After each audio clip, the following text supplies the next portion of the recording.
Assalamualaikum warahmatullahi wabarakatuh. Waalaikumsalam warahmatullahi wabarakatuh. Ya, terima kasih para mahasiswa yang masih setia untuk bersama dengan saya membahas bincang-bincang dengan ilmu yang kita tekuni dan insya Allah bermanfaat di masa depan. Amin. Oke, para mahasiswa yang berbahagia, untuk berikutnya kita akan yaitu mempelajari tentang strategi formulasi. Sebenarnya ini ada dua judul, yaitu pemodelan strategi dan strategi formulasi. Tapi tayangan kali ini adalah saya hanya menyajikan strategi formulasi. Tapi nanti kalau saya menyampaikan yaitu materi, pasti pemodelan strategi juga akan kami sampaikan, gitu ya. Karena ini juga saya cari yang paling penting saja ya. Ya, Pak. Oke, terima kasih. Untuk berikutnya Anda lihat di sini adalah, maaf ini yang atas itu enggak terpakai nih, lupa saya ya. Terus yang selanjutnya di sini adalah formulasi strategi. Ini adalah menyusun visi dan misi. Ada customer, sosial dan etika bisnis, dan ada strategi intens ya. Tadi kita singgung tadi visi dan misi sudah, terus formulasinya ada customer, sosial dan etika bisnis. Ada strategi intens dan sebagainya ya. Oke, sekarang berikutnya apa yang dimaksud dengan formulasi, tahap formulasi? Sini dijelaskan yaitu pembuatan misi, mengidentifikasikan peluang dan tantangan eksternal organisasi, penentuan kekuatan dan kelemahan internal, pembuatan sasaran jangka panjang, pembuatan pilihan-pilihan strategi, serta pengambilan keputusan strategi yang dipilih untuk diterapkan ya. Ini formulasinya. Jadi nanti kalau Anda disuruh untuk coba para mahasiswa sebutkan unsur-unsur dalam tahapan formulasi, ini tinggal disebut aja. Yang pertama adalah pembuatan misi.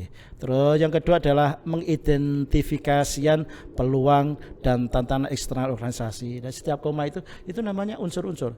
Orang kalau menghafal definisi secara panjang kan orang banyak lupa. Iya, tapi kalau menyebutkan unsur-unsurnya dia akan paling gampang. Ini caranya untuk memahami suatu definisi seperti itu.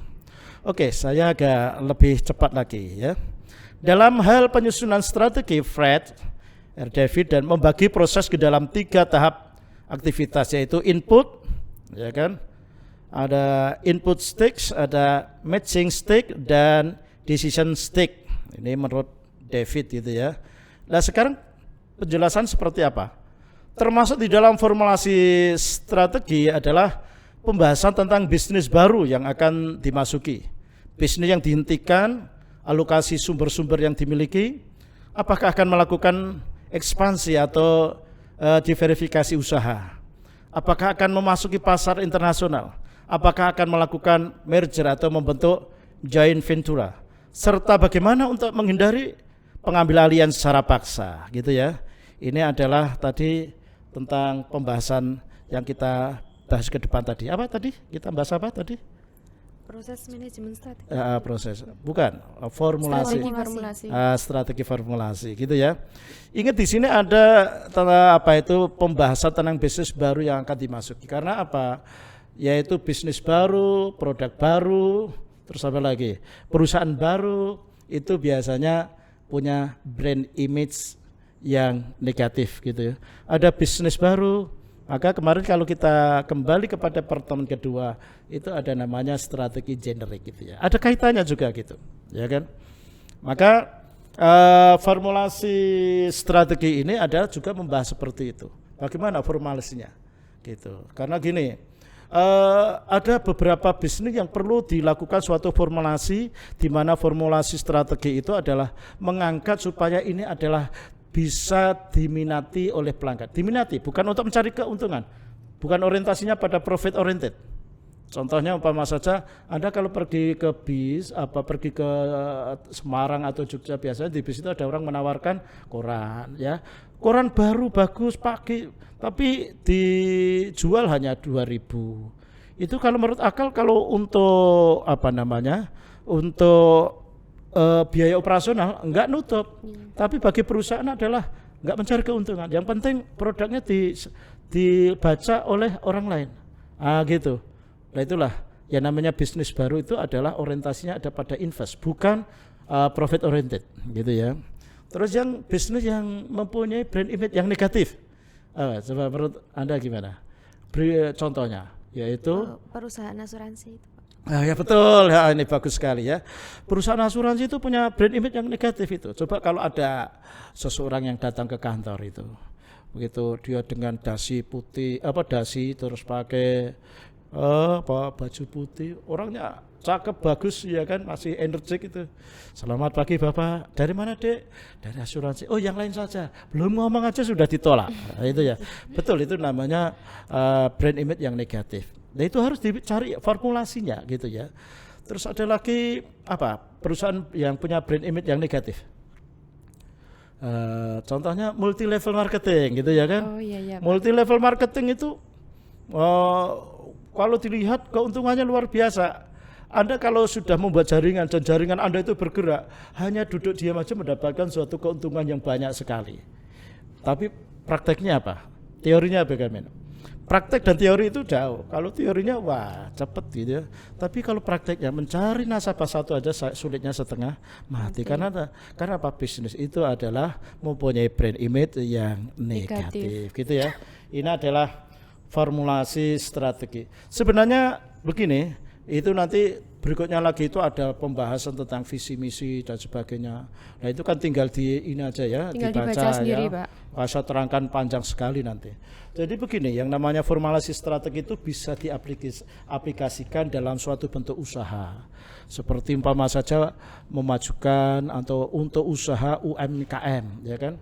Di situ ada sekarang UMKM itu sekarang mendapatkan porsi yang luar biasa dari pemerintah ya. Dan biasanya tahan dalam goncangan ekonomi. Dalam krisis UMKM tetap masih berjalan ya. Enggak seperti kalau perusahaan-perusahaan besar dan sebagainya.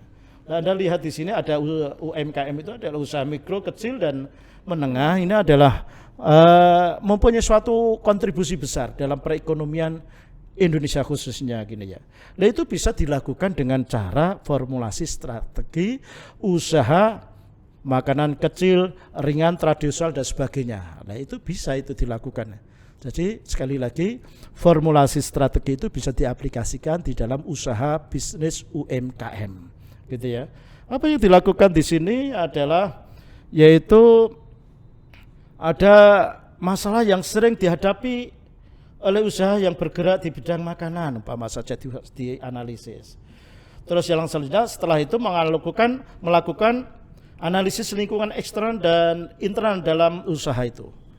Nah, kira-kira kalau umpama saja analisis eksternal apa sih yang disukai oleh para pelanggan? Oh, makanan kecil yang sebangsa mete, sebangsa pisang, keripik pisang dan sebagainya. Nah itu kan kalau peminatnya banyak kan, lah itu kan namanya itu namanya analisis eksternal. Yang internal coba ya cari umpama saja orang yang pandai memasak, pandai mengemas, pandai membuat satu desain tempat ya wadah dari makanan. Nah itu namanya harus dianalisis itu.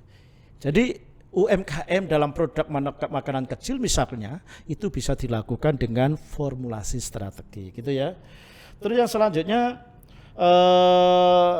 dalam formulasi strategi ini dapat dikembangkan yaitu menjadi strategi pengembangan produk, strategi pengembangan pasar dan strategi penghematan. Ya, yang namanya perusahaan, efisiensi perusahaan itu harus ada namanya penghematan gitu ya kan. Mungkin ada yang ditanyakan ini. Gini Pak, berarti dari formulasi strategi nanti akan ada jawaban untuk kita ngambil keputusan gitu ya Pak? Iya, iya. Itu kan ada, apakah akan melakukan ekspansi atau diversifikasi seperti itu? Iya, betul ya. Jadi ternyata begitu produk kita kok disukai oleh lingkungan eksternal, katakan lingkungan eksternal dalam hal ini adalah pelanggan, ya kan, distributor gitu, kok peminatnya banyak. Kita punya suatu keputusan bahwa kita melakukan formulasi strategi. Apa yang dilakukan? Yaitu ekspansi pasar. Nah, ekspansi pasar maksudnya tidak hanya di wilayah Solo, Saya punya suatu produk UMKM, maaf saja, makanan ringan, ya kan, ternyata di Solo kok minatnya banyak. Ini kan potensi ya, potensi untuk melakukan pengembangan ke wilayah Salatiga, ke Jogja dan sebagainya, gitu ya. Nah, itu ada dua alternatif. Tidak harus produk kita diminati di dalam lingkungan ini, ya, di lingkungan katakanlah Solo Raya, ya kan. Mungkin Pak di Solo Raya kok sulit mengembangkan, umpama saja. Kok sulit ya? Ini saya mencari mencari pelanggan aja kok sulit. Kita hanya break even point aja ini, belum untung. Coba saya mau ekspansi pasar keluar. Ternyata di sana belum ada pesaing. Di sana juga tidak ada pesaing. Ternyata laris, kan begitu. Itulah namanya ekspansi pasar. Itu ya, formulasi strategi itu adalah bisa menentukan seorang manajer, yaitu menentukan atau melakukan pilihan keputusan apa yang dilakukan, gitu ya. Iya, Pak. Oke, saya kira begitu. Jadi formulasi strategi ini nanti untuk berikutnya lagi Anda baca. Ini hanya pokok-pokoknya aja yang kami sampaikan. Itu intinya seperti itu. Mudah-mudahan ini membantu mahasiswa untuk memahami apa yang dibaca, baik itu ada di slide maupun di PDF atau mungkin di buku-buku, gitu ya. Iya, Pak. Jadi itu aja yang kami sampaikan. Saya kira pertemuan hari ini cukup. Sampai jumpa lagi dengan acara dan gelombang yang sama. Wassalamualaikum warahmatullahi wabarakatuh. Waalaikumsalam warahmatullahi wabarakatuh.